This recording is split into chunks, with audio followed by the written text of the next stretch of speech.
Hi, I'm Barry Conrad, and this is Banter with BC. Cheers. Cheers, my friend. Whoop, bow.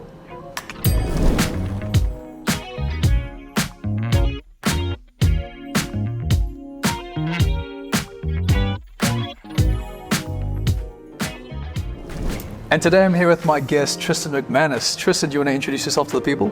Yeah, hello. My name is Tristan MacManus. I'm a host for Network 10, and I'm delighted to be here for some banter with BC. I've got a hungry belly. It's going to be a good day. It's going to be good. And to kick things off, we like to start with something called Two Truths and a Lie. Do you know how this works? Yes, I do. You're up. Right, yeah. I'm a huge fan of your show. So thanks, bro. Appreciate it. Right, so you know I've traveled the world an awful lot. Yeah. Okay, so my first truth. Well, don't tell me. Oh no, you have to decide. Okay. Is that actually, from all my travels, I've picked up a lot of languages on the way. So I'm pretty fluent. I say pretty fluent in 3 languages. Wow. There you go. Okay. Yeah. My second truth is that I actually didn't start driving until I was in my 30s. Now a fantastic driver. Okay. Yeah. And my third truth is that I'm actually a triple or quadruple threat, as people would say. I'm a fantastic singer, and I used to be in a boy band in Ireland. 3 truths, or are they? I'm going to say the lie is that you were in a boy band, Right? and the other 2 are true. Am I right?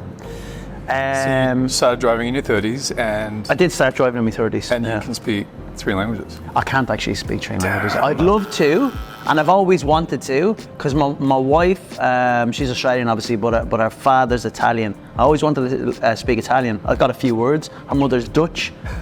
I don't have any. I will have 1 or 2 words in Dutch. I do speak Irish. That doesn't count. Of course it counts. You're Irish. Yeah, I know, but yeah. So that's your first. Do you speak South African? Ik kan praten Afrikaans. Heb ik hier. I don't know what you just said there. just said I I can don't know. speak Afrikaans. You might have said no. I can't. I don't know. You're yelling at me. That's the Irish part. Yeah, no, I did. I went to an all-Irish speaking school where we learned all our subjects in Irish. Right. So Irish is actually, or Gaelic, Gaelga in Irish, is the second language in Ireland now. So English is actually the first language. So there's still areas in Ireland that are called the Gaeltacht. Okay. And there's still a few schools that teach Irish, and we all speak in Irish. But I went to an all-Irish speaking school until my last 2 years of school education. I was in an English school. Okay. So I got it wrong pretty much. Yeah, you got that wrong. Yeah. And I said before this episode started, this is the day that I'm going to get it right, and Tristan just proved me wrong. Yeah. I'm going to have some more no gurney for that. Yeah. No answers as well. no righties. That was actually really good. That was good. I can handle spiders and snakes, but don't give me any rodents. Yeah. Terrified. I only started eating ice cream when I was 12 years old. And I once almost got taken out by a chopper that Dwayne "The Rock" Johnson was flying. Oh, I wish that one was true. So there's 2 truths and 1 lie? Yep. What do you reckon, Tristan? It sounds so strange, but surely it would have to be the ice cream. You didn't have ice cream until you were 12 years old. Which one's the lie? I think that one is. I don't feel like you said you don't mind rodents, or you don't like rodents. You like snakes, you don't mind them, you just don't like rodents. Snakes. I just, yeah. You're all right with them. Yeah. Well, because everyone says they're all right with them. When was the last time you've held a snake? Well, I mean, I'm just saying I hate rats. all right. Okay. So you're the opposite. I could deal with it. If I was a Fear Factor, like, you lie on the thing, yeah. I could do. I'd rather take that than like. Yeah, right. The jungle probably would have been a better reference. I'd just come out of it. There we go. Yeah. So I'm going to say that you definitely had ice cream before you were 12 years old. What if it was a religious thing? What if my parents both didn't have lactose and we weren't allowed to have it? Is that a possibility? Oh, that's definitely a possibility, yeah. I don't know if there's a religious thing, but unless you religiously didn't eat ice cream for a particular reason. I'm going to think that you have had ice cream, so that one was the lie. But I really want to know the Dwayne "The Rock" Johnson story. But tell me first if I'm correct or not. Am I no grownies too? You are correct. You haven't had? I did. Yeah, you did. Of course you did. Yeah. Damn it. I thought there would have been. Oh, okay. Obviously, I need to make these better. What do you think, Wes?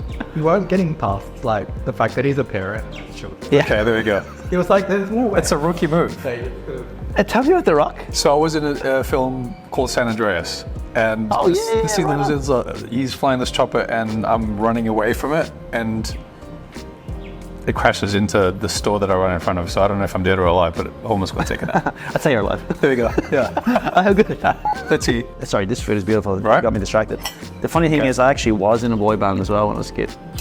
So there was 2 truths in there. That wasn't in my research. It's not in anyone's. Okay, there you go. It's not really in anyone's because it wasn't a very good one. So what's the most spontaneous thing you've ever done? I'm not the most spontaneous of people. Really? Not anymore, I don't think. No, I'm trying to think of stuff that I used to do. Spontaneous in the sense that when I was younger, we'd be out with my mates down the local. Yep. There'd always become a point of the night where we're kind of, our boots are filled. Yeah. And we kind of go, do you want to go into the city? And then we'd be like, nah, let's go to France. That's pretty spontaneous. Yeah, I know, right? Well, again, because we're from Europe, so Yeah. you can drive down to the bottom of Ireland, which is only even an hour and away, and you can get in the boat. Good. And you get the boat over to France. Yeah. So we've done that. I mean, Pretty that counts. spontaneous. That's But pretty then now I'm an adult and I have kids, so I'm not really as spontaneous anymore. Spontaneous, I suppose the most spontaneous I've been right now is when the food hits your belly wrong. It feels really good. That comes out of nowhere. You get that, Australia? So you danced professionally on Dancing with the Stars in the US, Strictly Come Dancing in the UK, before becoming a judge on Dancing with the Stars Australia. Yeah. What was that decade, I guess, almost decade of life like for you? Yeah, it was actually crazy times, to be honest with you. So I started dancing when I was pretty young, like I suppose 9 or 10 maybe. I came from a pretty rough area in Ireland. That's not really the thing to do, but my grandparents were social dancers. Oh, really? Yeah, so my granny always wanted to dance, and she said it to my granddad, I suppose when they were in their late 50s, early 60s. She's like, I want to learn how to dance. And he's like, absolutely not. And she goes, well, I'm going to go with you or without you. And he's like, well, go without me then. And then she was like, right, well, I'm going to find someone else to dance with. And then he cracked it. So we went in, and then he fell in love with it. There you go. Yeah. So. And had he danced before that, or was it just... No, it was just, I don't know. Yeah. But he just loved it. I guess he loved the discipline of it. Mm-hmm. He liked the social side of it as well, which a lot of people do like, and absolutely fell in love with dancing. And they started competing. Wow. Well, that's not quite social anymore. That's like... Yeah, it went from social. You got a lot of friends in there, and they had their kind of dinner dances, which I suppose is the romance of the time as well. Yeah, they loved all those social nights. They got some new friends out of it, and then they took it that one step further and started doing competitions. Started traveling to the UK, started traveling to the States, and then when I was younger, my dad was in the army. My mum was working, so we spent a lot of time with our grandparents, and they started taking myself and my sister in to start doing dancing. Now again, going to dancing then wasn't really because we loved dancing. It was just that we went in with them, right. And it was something that we were put in, fell into, and I suppose being a boy doing it, there wasn't too many boys in there, so you got a lot of attention from people who wanted to partner up. Yeah. And that's always pretty cool, you know. I mean, that's a win-win, right? Yeah. So we started doing that, which led to us doing competitions and started doing well in them. And then I competed up until I suppose 18 or 19. Oh wow. Yeah, it was mad. And then at that stage I was like, oh, dancing, I don't know if it's for me anymore. You know, it was a secret for a long time, and was something I was quite embarrassed about. What was that? Oh, but it's not really the thing that you do. I didn't like wearing South American clothing to dance. I just never got it, huh? Yeah. I didn't like putting on like makeup and stuff. Yeah. Looking back at it now, it obviously makes sense because there was lighting and whatnot. But at the time, it was just like, what am I bleeding doing this for? You know, why am I orange? Yeah. That's funny. I've never been to Cuba, but I'm sure they're not orange over there. So all that stuff was just like, oh, this is not really for me. And it was kind of one of those things where they're like, well, this is what we do and this is how we do it. So I just got embarrassed of it and kind of, I got to the stage where I was doing quite well in competitions, but when it came to going to the next step, I didn't have the drive in me to want to be better. Why do you think that is? Well, I just didn't see the point in it. I loved soccer, like football, and that's what I wanted to be. I wanted to be a professional footballer. I just didn't have the talent for it. But everything I had, I wanted to put into that. You know, and every day I wanted to be better at that and better at that and better. That's what my passion was. Right. Dancing wasn't my passion. It was just something that I did that I was good at. Yeah, so I got to that age and I was like, stuff this. I'm gonna leave. And I used dancing as an excuse for a long time because I was a bit rubbish in school. Right. I was smart, don't get me wrong, but I was just I was too social, and I liked talking to people all the time. I was always tired in school because I'd be up from the competitions, and I just had no interest. I didn't particularly like discipline at the time as well. Yeah. So I'd just be a little bit of a rat bag in school. A little bit. Yeah, well, a big bit, yeah. And I used dancing then as the thing was like, oh, well, look, I'm dancing, so I'm going to be a dancer when I grow up, and blah, blah, blah. I didn't believe it, but it was just something it was an excuse that I had. And no one could really doubt it because I was doing well. So 18 or 19 came along, and I was like, nah, this is not for me anymore. And I started just bumming around. Start doing different jobs. Again, I wasn't really reliable to anyone. I kind of have a job, but I'd show up every now and again when I wanted to. Isn't it funny though that you can not be interested in something necessarily or passionate, but be really good at it? Yeah, it's mad, huh? Isn't that kind of like, a lot of people. Were you confused by that when that happened because you were really passionate about football I should say, sorry, football, but then you were dancing and really excelling in it, but it's like, I don't want to dance, this is not really the thing, it's not cool, like it's not, you felt embarrassed, but you're really good at it. Yeah. Well, I think, using my hands, by the way. Nah, walk away. I think what happens sometimes is we never really stop to think about why we're doing things and what we like about it and what we don't. It just becomes something that we do. Right. You know, and kind of, I never really thought about that. And then when I sat down and did think about it, it was just like, oh, like, why does that matter to me? Right. You know, and it's kind of, and at that stage in my life, I didn't have that pride in work ethic. Okay, so you weren't as disciplined. Yeah. What I have now as an adult is that whatever it is that I'm doing, I want to do my best at it. Right. And I have that pride. Like, it could be any sort of job. I want to do my best at it. Whereas before it was just like, this is just something to do. Yeah. You know. But what ended up happening was I gave up dancing for years, and like I said, I just started running around, putting weight on. You know what I mean? Just being a bit of what I perceive as being a loser. Having no direction, having nothing to do, not wanting to do anything, just kind of wanting to be one of the jack the lad, like, you know. And I started boozing up an awful lot. That was just my priority, was just having a good time going out with everyone. And then a dance show came to Ireland called Burn the Floor, which is actually an Australian show. Yeah. And that came to Ireland, and this was someone that asked me to go to, and I was like, what would I want to go to that for? I said, I don't like dancing. You know? Yeah. And they're like, well, just come and see it. We're all going to catch up. It'll be a good chance to see everyone you haven't seen in years.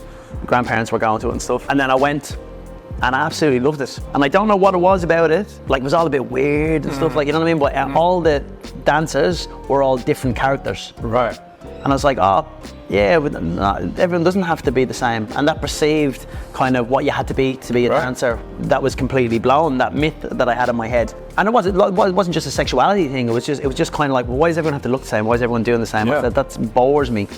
And this was the first time I saw that type of dance, and there's different characters, individual personalities. I was like, I could probably get behind something like this. Yeah. I don't know, it just seemed like it was for everyone. It wasn't for a particular set of people, which I believed before. Wear South American orange, clothes. Yeah, well, exactly, yeah. Like having to walk around like this all the time. That was one of those ones. Close up on that. And then, like people doing this all the time. Like, it just wasn't that. Like, you know what I mean? Yeah, so I got in touch with them, and I said, what's the crack? I used to do this, and I used to do that, blah, blah, blah. And I still knew people who were quite influential in the dance community, I guess. And they put me in touch with people. And that show was like, well, we just cast our last cast, and then the show's going to go on hiatus for a couple of years. I was like, yeah, right on. So a different show, similar. I don't want to say not as good. It was just quite different. Yeah. It was more traditional, I suppose. And I thought, well, look, I've made the step now, And someone had heard that I'd kind of got in touch with them, so they gave me a contract, and it was in the UK, with the second half of the year in Vegas. Wowzers. Yeah, right. And I was like, geez, I've never been to Vegas before. It's not bad. So in my head, I was like, yeah, dancing gets me to Vegas, like, you know what I mean? And I tell you, I love Vegas, and I went to town when I was in Vegas. Yeah, right. But while I was in Vegas, that show went, oh, we're going to do another season. Do you want to be part of it? And then I got into that, and I toured the world then for 8 years with that. It's amazing. Which was mental. And I met some of the best friends in my life there. And randomly, I got sacked from that show. How'd you get sacked? Like I said, I was loose. And we were traveling around the world, and I was having a great time. All right. And I was going out, and I was doing this, and I was doing that. Too much of a great time. Too much of a great time. But again, I always did the show. I just wasn't progressing. A bit like in my younger years, I wasn't getting better. I was just where I was, and my head didn't want me to get better. It just wanted me to maintain. You were dialing it in, just like phoning it in. This is the show. Yeah, I was showing up, and I was kind of like, this is what I'm different to everyone. I'm going to be different, you know. Yeah, maybe I'm not improving like him, but I'm different. I've got this about me. I'm Irish. It's like an ego thing that comes into it, I guess. So they had enough of it, and they went, right, we're getting rid of you. And they did get rid of me, but they didn't take me off the website. And then Dancing with the Stars were looking for dancers, and they found my face on the website and went, we don't have an Irish guy in here before. And then it was literally by chance. That's so crazy. So I went to do Dancing with the Stars in America. The first year, they created something called a troupe, which was 6 professional dancers who didn't have celebrity partners. We were just 6 professional dancers who danced together for musical acts in and out of ads on the show. And that was a foot in the door. Yeah. Second year on the show, they gave me a partner, and then it just took off from there. So it was kind of by chance, but I acknowledged that I had a little bit of talent there as well. I get that. Well, obviously, if you were shit, you know, you wouldn't. Well, there would be that, yeah. But then, if you're gonna acknowledge that, well, then you have to accept that when you're being left off, it's probably because you're also shit. Don't you reckon it's funny though? Because a lot of the time you can think it can seem like, and I think that can maybe play into it. But if you hadn't done that show, that you were being loose on, you were still on the show. Yeah. It wouldn't get your face on the website. Yeah. Then by chance someone saw it. That's crazy. Yeah. Like so thanks for that show, right? Yeah. This is beautiful, by the way. Isn't it? Yeah. That got to it, and then kind of the same kind of things kind of came in and out of my life in terms of when my head wasn't in it. I was quite self-destructive. Why do you think that is? Like, where does that come from? Why? Because the opportunity seems like an opportunity of a lifetime. You're on TV, you're touring the world before that, you're, getting paid to do what you love to do. Presumably at the time you probably enjoyed it more than what you... Yeah. So then what was the thing that made you want to go, I don't really feel good? You know what I'm saying? Yeah. I don't know, and it's something that I still always question all the time. I mean, I'm clearly now, I'm more aware that I just didn't like myself at the time, which I think a lot of people go through. I just had a self-sabotage side to me. Right. And it was easier for me to lean into kind of drinking and going out and kind of going, oh, well, that's why I wasn't great today. Just in case everyone around here, because I feel like everyone around here feels like I'm not as good as everyone. Right. And the reason I'm not as good as everyone is because I was out last night and I had a great time. Remember we had a great time? I was having a great time. So we were all having a great time, and unfortunately I just wasn't great today. And I had an awful lot of that. And I think it comes from the fact that I didn't love what I did. I liked the things that came with it, but I didn't love what I did. Okay. And that in turn was a reflection of what I didn't like about myself. Yeah, and it's that same thing that everyone has in every scenario, the kind of imposter syndrome that everyone... Yeah. And that seems to be very broad now for an awful lot of people. So I don't know the crux of all that. But all I know is at the time I didn't like myself, and it was easier for me to wreck what I was doing than to have courage enough to move forward in it, I guess. Wow. It's bad, huh? Yeah. But I don't know where it comes from, because I feel like I grew up in a loving family who was very supportive in everything that I did. But it doesn't really matter who loves you if you don't love yourself, I guess, you know? That's absolutely true.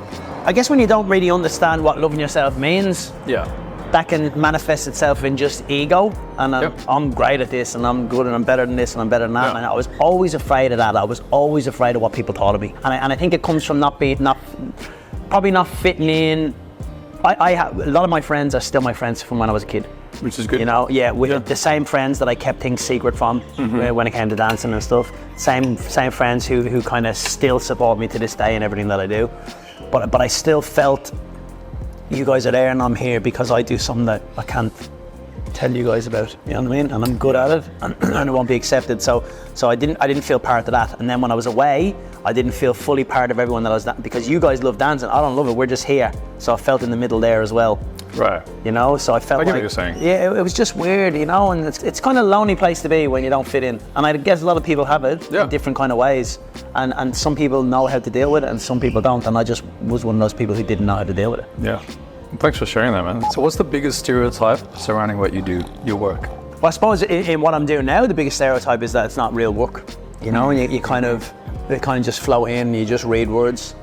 You know, and to a degree, I get it. It is that. Yeah. But it's like anything that you do. You don't see the work that goes in behind this, the research that goes into the people that you're going to speak to, trying to be different for people, to people, and from the other people who do things, and just having a genuine interest in what people do. Like, yeah, I guess that's kind of what it is. Like, a lot of people think what you do is easy, and there's elements where you're trying to make it look easy. Yeah. But it certainly isn't. It certainly isn't. And kind of the feigned confidence that you have to have in what you do, people accept that as just pure ego, you know? Right. And there has to be an element to that. Like, everyone's like, just be confident. I was like, how can you tell me to be confident? Like, I don't know what I'm doing here. Like, you know what I mean? I'm trying my best to do it. And that's what it is, but I'm just not confident. Give me the time to be confident. It's like, but there's no time to be confident. Just be confident. It's like, what's that even mean? What does it even mean? What does it even mean? Be confident. I will be confident if you tell me that what I'm doing is all right. Yeah. or tell me how I get. You know what I mean? Yeah. But I guess there's an element to all that stuff where you kind of have to. It's like, do you want me to be like everyone else who's doing it? Because if that's what you want me to be, I can get better at doing that. Mm-hmm. But then the question is, well, is that what I want to do then? Or do I want to try do stuff the way I do it and then accept that some people will like it and some people don't? Right. People accept or assume that the sun's always shining and that you must be happy because you're on television. Uh-huh. People know your name. People recognize your face. Yeah. You don't deserve that money that you're earning and stuff. And people don't realize that this job is very difficult. That trying to find a job within this industry is very difficult. Trying to keep one is even harder. And then they don't see the kind of swings and roundabouts of everything. And again, you might be on a show which could be the highest rated show on TV, but it's only on TV for 4 weeks. What do you do for the rest of the year then? Yeah. You know, and you're kind of hoping that you get something, and then there's a lot of stress that goes into it, and everyone has stress in their lives. It's not a kind of woe is me kind of thing, but people realize that they have stress in their life. They have to understand as well that I have a different type of stress, and you have a different type of stress. Yeah. And people don't accept that. Maybe you just have to accept that when you're in the public eye. You kind of people will just take things out, and people need to vent. And if it's at you, well then just let it be at you. Once it doesn't, I don't know. It's a weird one to kind of. It's interesting because what you're saying, like a lot of times people think because you're on TV or you're famous that they're entitled to have a go. Like, well, you signed up for this. Actually, no. Yeah. You don't sign in a contract, sign up for being, attacked. Yeah. You don't. But there's like this unspoken rule, like, oh, that's what you do. Yeah. Like, dig in, lay into them. But I totally understand what you mean. I think I've been lucky in that, and I feel like I've been accepted by a lot of people. Yeah. And there's like, I don't complain about people who don't know me not liking me. Right. Because there's people who do know me who don't like me. That's my boy. Yes.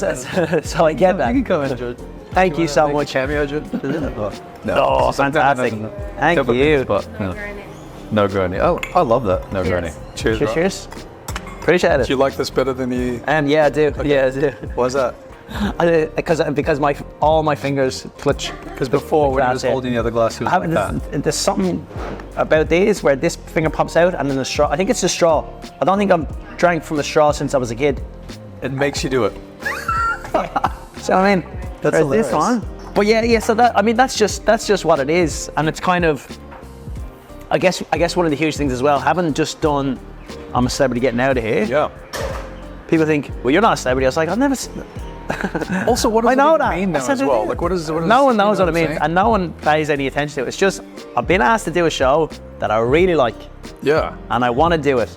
This isn't, and although I'm saying the words, I'm a celebrity, get me out of here, I don't actually believe that I'm a celebrity. It's just a job that I do, that I like, and that I use to support my family and myself and to try and live a happy life.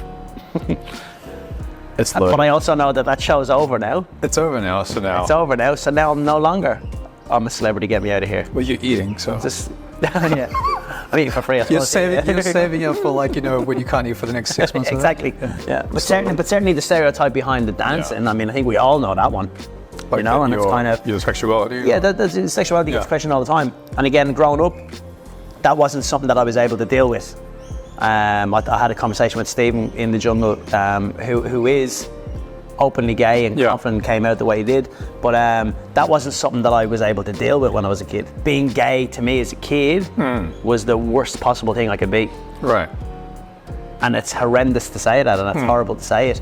But as a kid, that's what it was. No one was gay where I came from. Yeah. Yeah, I had friends who were gay within the dancing community and stuff who I really, really liked. And I was ashamed to say that they were my friends. Do you know what I mean? Like, it's that developmental stage of your life. And unfortunately, you look back and you're embarrassed by things like that. But that is the stereotype that there is about dancers. And it's changing now, I guess. Yeah, you know, but still, if you look at every movie, look at every dancer. Look at James Corden, who came into that film as a choreographer, you know, and he's the campest guy you'll ever see in your life. Like, why does that have to be the case? It doesn't have to be. Yeah. Is that why you kept that a secret, and is that why you feel like you didn't love? Well, I don't want to like it because it's like, you know, maybe it's perceived as gay. You know what I'm trying to say? Does it have? It was definitely why I kept it a secret. Yeah, of course, because I didn't want to get bashed, and I got bashed when people found out about it, you know, and I bashed a few people myself. But that's just the way it was, you know, because we didn't understand. And even that we didn't understand it, no one wanted to understand it.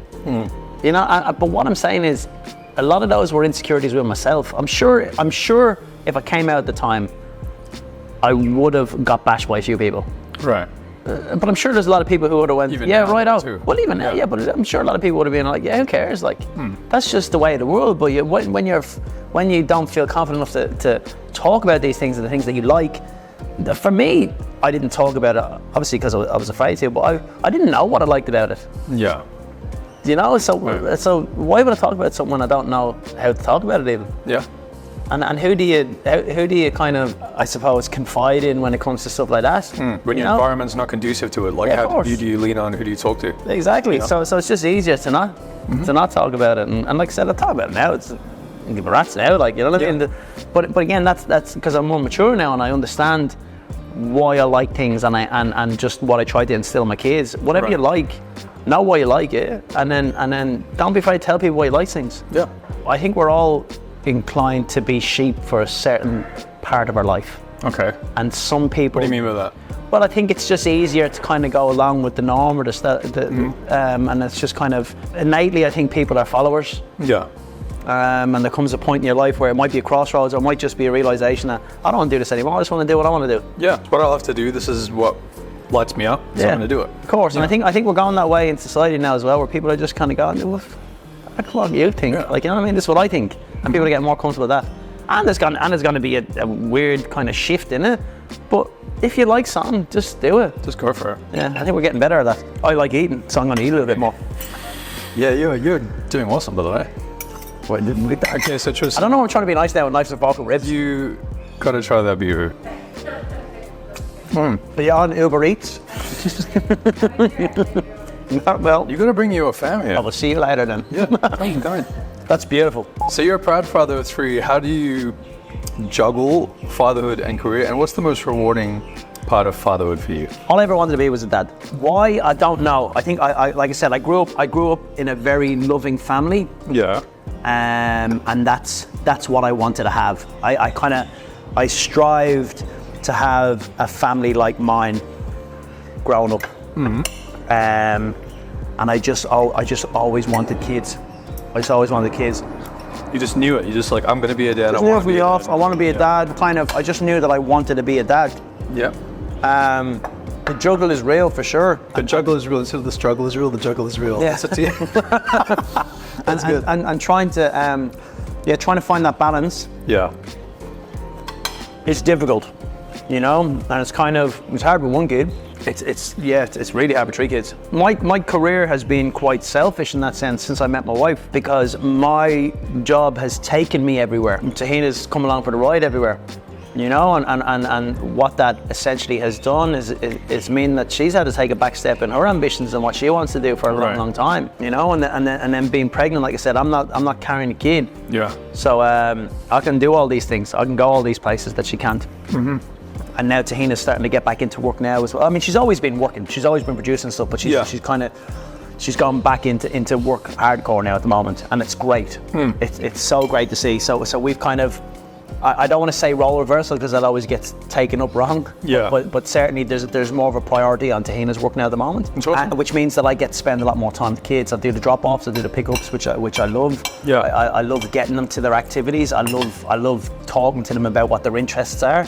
You know, I love finding trying to see where they get their inspirations from. Right. And just kind of seeing what they're like around each other. It's awesome.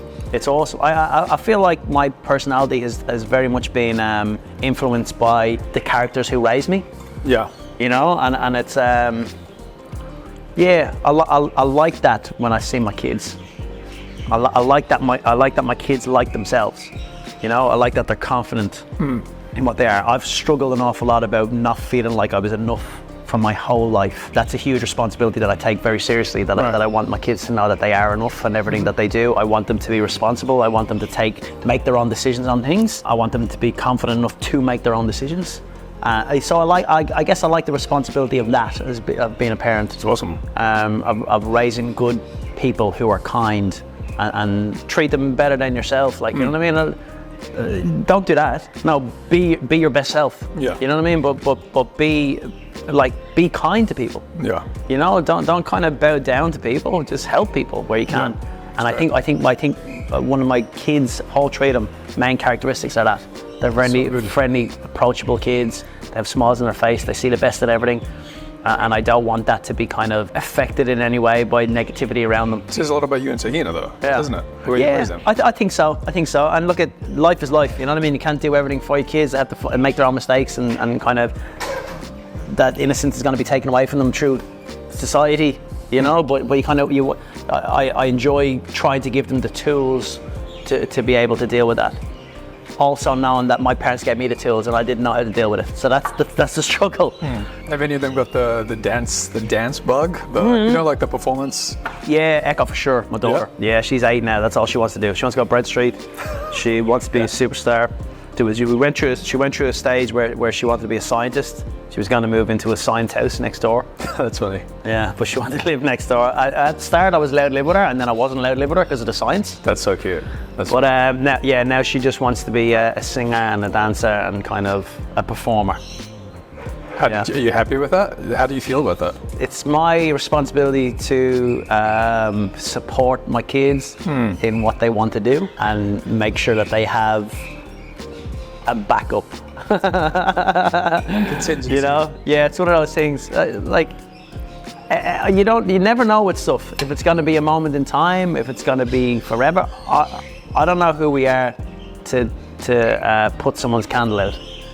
Right. You know, so yeah, we have to raise kids with the right characteristics and whatnot, and kind of teach them that it's important to know how to do this, and it's important how to. If you want to do that, you can do that.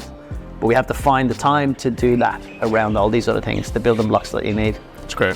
So it's I've had teachers in school who told my parents to take me out of dancing, you know, for years. Really? Yeah. And they didn't, and I'm glad that they didn't, because everything that I've done has led to where I am right now. Exactly.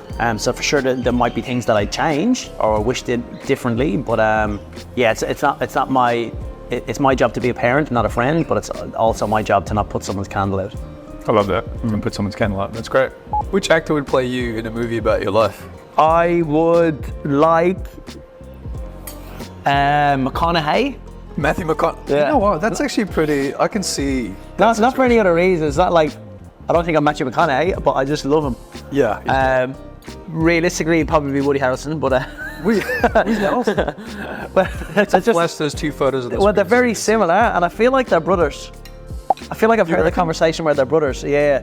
Something that I think their parents were at different times smashing each other or something like that. Maybe. But I think they're related somewhere down the line. But pretty. I mean, they have sort of some similar like larrikin kind of vibes to them. But Matthew's kind. I mean, I like his like the way he talks as well. It's like so. I love his book. I spoke to Matthew McConaughey on Studio 10. Did you really? Yeah, I spoke to him awesome. when his book was coming out first. Yeah. The green lights. Green lights, yeah. And I've no lie, I've read that book about 6 or 7 times. I just love it. It's that good. Yeah, and when I got a chance to talk to him on the show, he done a film called Rain of Fire. in my town at home. One of my best friends was a stunt actor on it. Sick. And he always talked to me about him, how cool he was and this and that, blah, blah. So before the interview went live, I was talking to him about this time. He was talking about the town that I lived in, talking about what he remembered of it. And then we got talking about football, and he's one of the owners of Austin FC. They hadn't come into the league at this stage, but I knew they were coming in. Yeah. And he's like, how'd you find out about that? And I just told him about working on the A-League here and about my love of football, so we got talking about that. And then we started talking about his book, and he was absolutely golden. So just a genuine, decent guy. Whether he was just coming across that way because he was on TV or not, I don't know. Yeah. But he was a really good guy. And he's cool. People like him. So of course you're going to pick someone like that, So good. You're not going to say like George Costanza is going to play in the film. Maybe he would. I'm sure there's someone else who looks more like me. But I'd like, I think I got McConaughey, I like it. It's good. And then you want someone who has a better body than you as well, so you can kind of go, yeah, it's about right. Is it After the Jungle? It's all kind of going. Yeah. I got Paul Rudd a few times. Do you think I look like Paul Rudd? But I don't really see that. I mean, you both have brown hair, but I mean that's it, right? I think that's where they stopped. Yeah. What are you not very good at? Loads of things. I am very stubborn. Yeah. I always feel like I'm one step away from failure in everything that I'm doing. So when something happens, I get quite defensive about things. Give me an example. Don't like taking the blame for anything.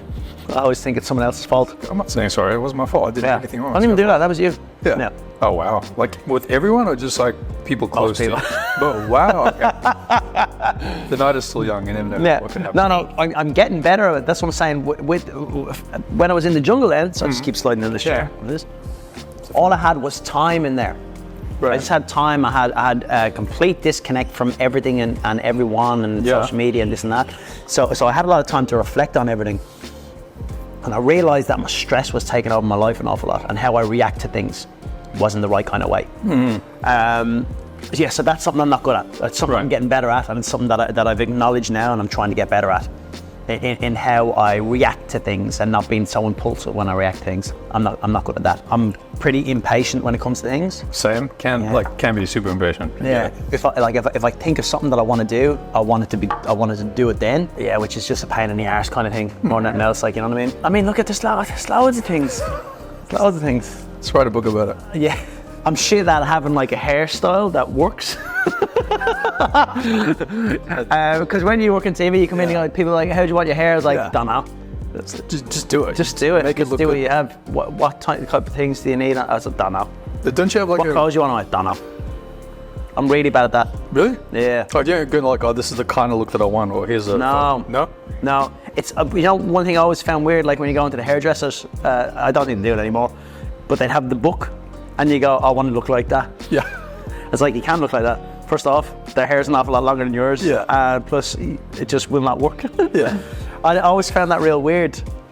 So when people go, how do you want your hair? I was like, I don't know, just do, you know. What if it's too long? It's like, don't you say, I want this much off, or you just say, do whatever? Just do Come whatever. on, man. Yeah, I know, right? You got to know what, especially your hair and all that. I don't know how to deal with stuff like that, so I'm just like, this is what you're trained in that. You do whatever you need to do. You do your job. Yeah. Right? And if it goes wrong, it's a self-sabotage thing. Yeah. If self-sabotage goes wrong, it's like, what did you do? So by the time you were 36, you experienced 2 heart attacks. Yeah. I can't even imagine what that's like. You've since been diagnosed with myopericarditis, which is the inflammation of the heart muscle. Yeah. And the pericardium. And so how does that affect the way you live your life today? So I had 2 heart attacks. Yeah, it's the kind of, in footballing terms, it's the hat trick that I never want. Yeah, right. But yeah, I had one when I was in my mid-20s when I was in Vegas. Basically, my grandfather, my dad's dad, died from a heart attack when he was 36. You're right. Which is the age I was when I had my second heart attack.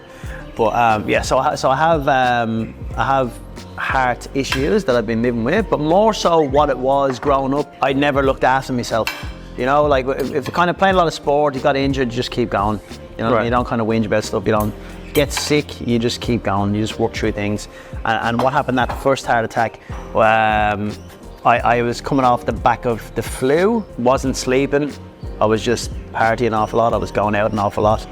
And then I came on stage to do a show in Vegas, and I'd done the first number, and I started losing my breath. And I thought it was just from the night before. So I ran into the bathroom to splash my face with some water, and then I woke up and I was on the ground. Wow. So I'd blacked out. Right. And they took me to the hospital over there, and then it turned out that I had like pleurisy and myocarditis. I've talked about it before. It was at a time where I wasn't particularly happy with who I was and where I was, so I didn't really care how that one ended up. Really? Yeah, and it's kind of sad to think about it now, but it was something I was like, yeah, well, if this is what takes me now, like, who cares? Like, I was just really unhappy at the time. I didn't like myself. I was in Vegas, you know what I mean? I was living the dream here. Yeah, I was having a great time, but I just wasn't happy with myself. To the point that I don't even remember how that resolved itself. It just did, you know? After that, I went back to London to work in the West End for a while, and I was getting a lot of pains in my stomach for ages, and I couldn't think what it was, and I kept going to physio, who said I'd strained my abdominal muscle. Yeah. For ages. So I was still doing the shows through that and whatnot, but I just kept going. I finally got in to see a doctor. He told me that my appendix burst in my stomach. You're right. So they rushed me in to have emergency surgery on it. I checked myself out of hospital, went back to my apartment, collapsed in there. I was only one of my mates came over to see me, found me on the floor, brought me back in. So that was the second time I nearly died. And then the third one was when I moved to Australia, I got sick again.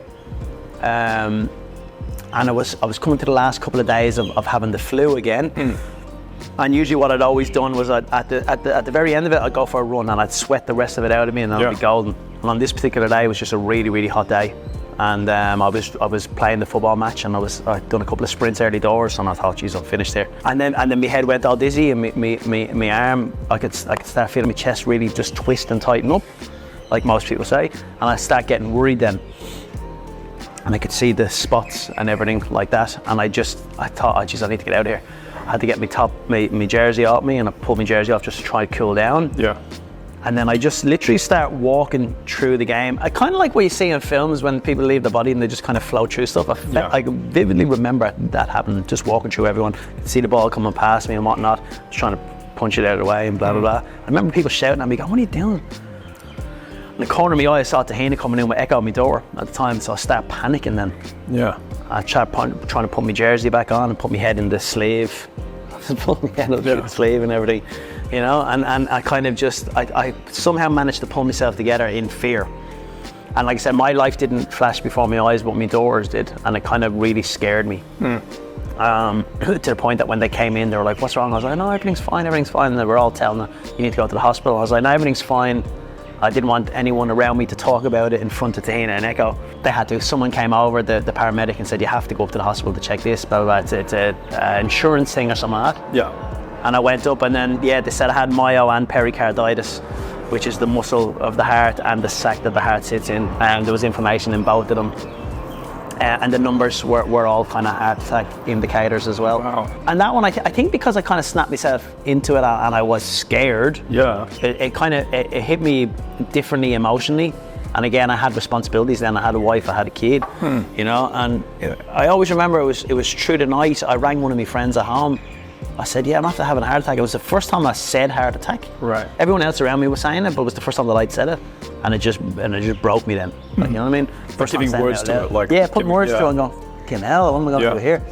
You know, so after that, I guess I changed my life an awful lot. Like, you know what I mean? I kind of stopped drinking as much. I stopped smoking. Do you know what I mean? I stopped doing that. I started getting more sleep. Real kind of like granny stuff. You know what I mean? Went to bed early. Just on the granny. Had dinner at 5 o'clock. Yeah. You know, just weird stuff. Yeah. Just kind of but it really did kind of affect my life. But not so much now to the point that like I don't have to take tablets or anything like that. I kind of have my checkup just like most people. Yeah. And I encourage people to have their checkups all the time. Yeah. But I just kind of listen to my body a little bit more now, whereas before I didn't care, so I didn't. You know, and I think it's just important. I think what happens is there's a fear for everyone. Right. Of what news they might get. Yeah. And that's the biggest thing, because we always think the worst. But the worst thing we could do is not go and get checked. Because imagine just one day just carking it because of your stubbornness. And because I'm a stubborn person, that's what my fear is. So I make sure that I get all checkups when I need to. Do you have to go every certain amount of? No, I don't. I don't, but I do. Anytime when I feel, and again, you know, you work out and stuff as well. Sometimes you just get muscle tightness, you know. But muscle tightness for me is something completely different because I get worried by it. Right. You know, and now I've got 3 kids and a wife, so I'm important in people's life. Sure, you know. Well, that's good. So a couple of kind of near deaths. Mad, huh? I slept through 9/11. You slept through it. I moved to New York September the 10th, 2001. What were you doing the night? What were you doing that night before that made you just sleep all the way? Like what? Were you? I got a blade. Yeah, I was living in New Jersey when my grandparents were over there, and one of their family friends had dropped me up to New York because I was having a tryout with a Russian girl over there to dance with her. There you go. So we were dancing for the whole day, and then she was downtown, and I was staying with her for the night, and then. Yeah, I woke up in the morning, people banging on the door going, I don't know what's going to happen. I was like, what are you talking about? Didn't even know. And then look, like it had cracked some of the windows and I hadn't even heard that. Like, you know, it's mental. So you were out. Yeah. You were out. So I've had these loads of real weird kind of life and death situations that happened through my life. None of them really faze me anymore. It's mad. It gives you like an appreciation for life now, though. Yeah, oh, for sure. Yeah, for sure. I think you kind of have to. You know, it's so easy to just kind of float through your life thinking everything is horrendous. You know, and again, when you kind of stop and see who's around you and what you're kind of doing, you know, it's kind of celebrate the little things. So good. Let's cheers to that. Yeah, no bronies. No brownies. So you just started like an awesome time in the jungle. I'm Celebrity Get Me Out of Here. What was that whole experience like and what drew you to it? What made you want to do the show? What made me want to do the show was because I didn't have any work. Fair. You know, but more importantly, it was a show that I was a big fan of. It's the one show my daughter's allowed to stay up late to watch. Yeah. And it's become this thing that we watch together. So when they asked me to do it, I really wanted to. Yeah. You know, and I wanted to experience something new. It's kind of in parenthood. You know, you spend so much time making the kids a priority. The kids will always be a priority, but everything you do is for the kids.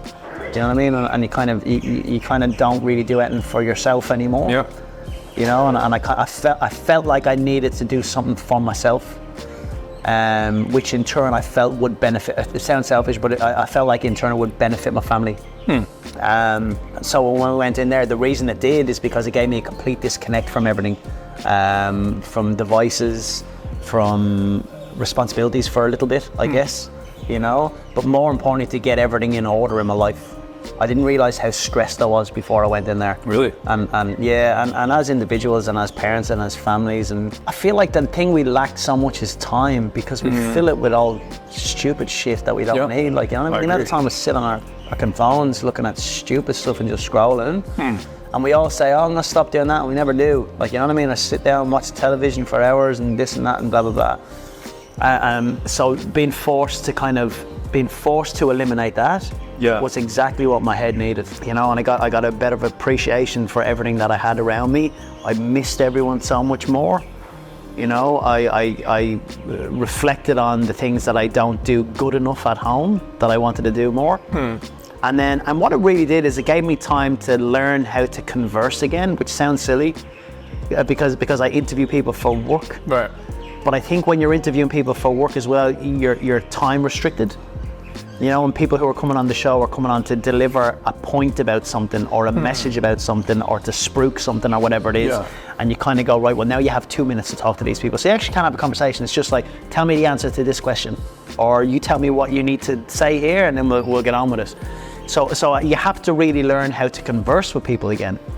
And I really enjoyed that. I really enjoyed being around diverse people from diverse backgrounds and trying to find out why we're different, you know, and kind of, and actually making people accountable for the things that they're saying, you know, because I think what happens now is it's just easier, certainly online, But even the way we talk to people now, you kind of, all you need to do is say one word that doesn't sit right in the ear, and then you're a this or you're a that, and you're prejudiced this and you're this and you're a fucking asshole and you're blah blah blah. And kind of, I think because you have so much time in there, and everyone does, you really have to talk through things, and you have to learn the right conversations, and you have to be accountable for the words that you use as well, and why they're so offensive. And you need people who are open-minded to be able to have that conversation. I think now we just talk at people, and in there I got a chance to talk to people, which was great, and I needed it, and it kind of gave me a nice refreshment when I came out. I got to challenge myself in there as well. I got to do a whole bunch of stuff that I've never done before, probably never do again. Like what? You know?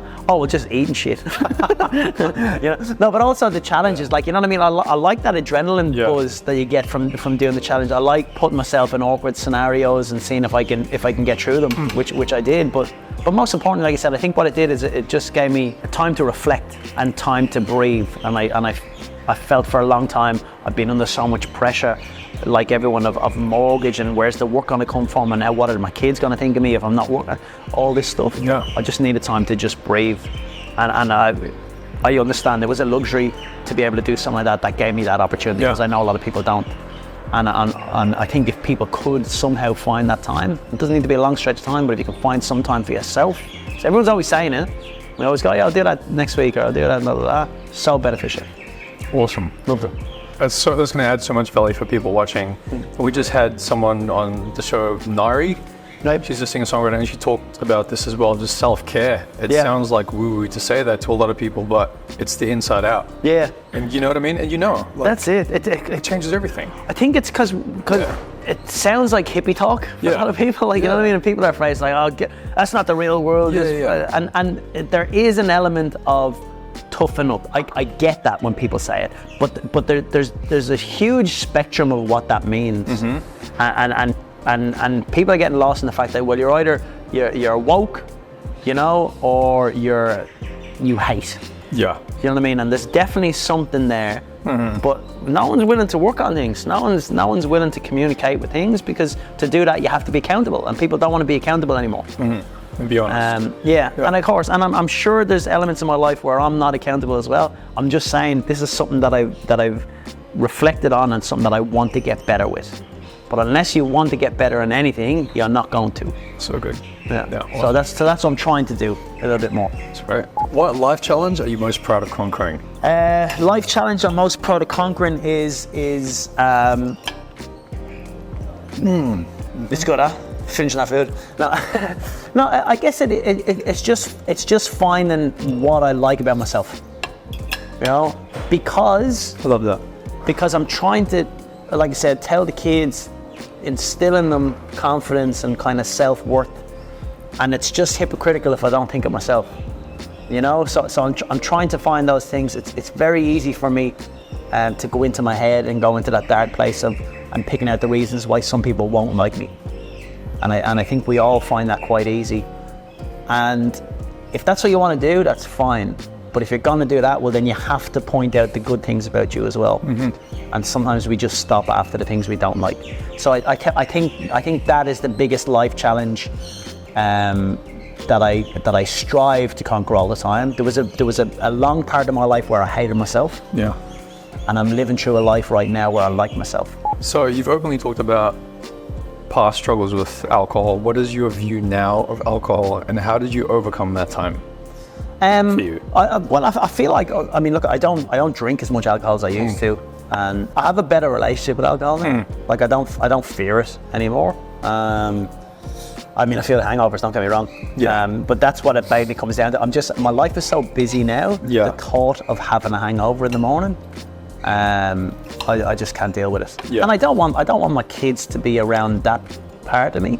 That's who I was, and I had a great time doing it. This is all that a lot of people say, oh, you must be like ashamed of it and stuff. It's like there's an element of that in it, but at the same time, I loved the time that I had there. That's why I was getting a particular way. Like sometimes I was drinking because I just needed to feel something, and then sometimes I drank because I didn't want to feel anything. Like, you know, I get the spectrum of that. But no, I have a healthy relationship with alcohol now.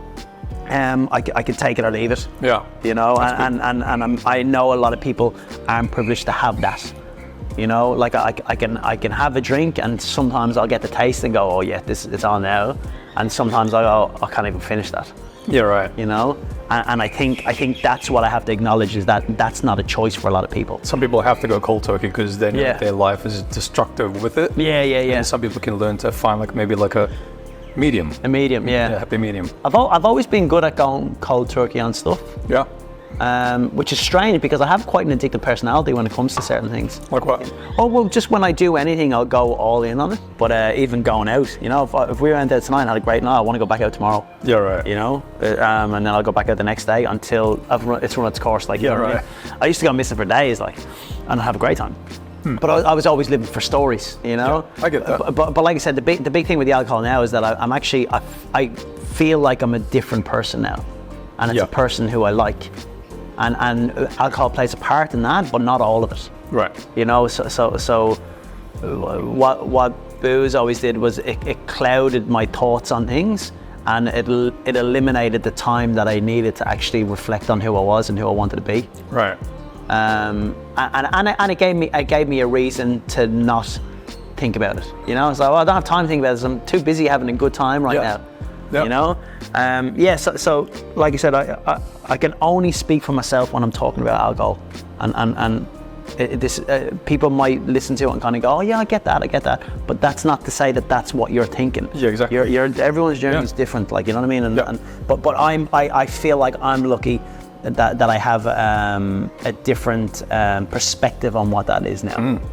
I don't know how I got through it. All I know is that I like who I am now, and I didn't then. It's a good place to eventuate. Yeah. I think you need to be lucky to find someone around you who sees you as you want to see yourself, and it only needs to be one person, you know, or you just need.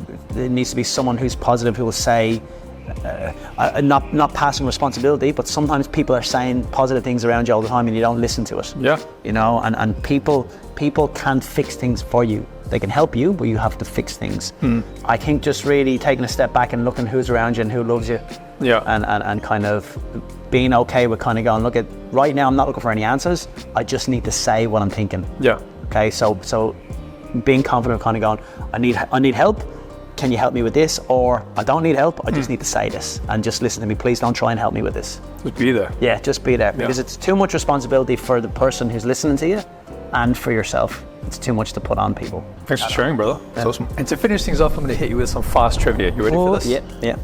You like games, right? I've done pretty good at trivia in the jungle, but okay, here we go. Was this quick answers? Quick fire? Question number 1. Right. Ogham is an old Irish script also known as what alphabet? Ogham writing. I've got Ogham writing on me. Yeah. What's the alphabet? Alphabet? What's it known as? It's the fill in the blank, the something alphabet. Oh, I wouldn't even know. They get anything one? Celtic tree alphabet. Oh, the Celtic tree. Yeah. There you go. All right, the Celtic tree alphabet. All right, I didn't know that. Yeah. Ogham writing. Yeah, that was the first type of writing. It's all upside down. Yeah. Yeah, right. Which Scottish professional dancer is considered the Michael Jordan of ballroom dancing? Scottish? Yeah. Danny Burns? Yes, you got it right. The Michael Jordan that dancing? Yeah, right up. Who told you that? He said that, did he? No, he probably said that, yeah. Which mountains are the largest area of continuous high ground in Ireland? No. Sugarloaf. The Wicklow Mountains. Yeah, that's where the Wicklow Mountains. Sugarloaf, yeah. That's where I'm from. Correct. Who did you dance the cha-cha with to the song Best of My Love on Dancing with the Stars? Glasgow. Yeah, correct. And last but not least, which football team's anthem peaked at number 10 on the UK singles chart? Leeds. Got it. Marching on together. Yeah. Tristan MacManus, thanks so much for coming. My man, thank you so much. I appreciate it. Awesome. It was great banter with BC. Yeah, awesome, man. If you love this episode of Banter with BC, don't forget to like, comment, share, and subscribe. Thanks for watching, and we'll catch you next time.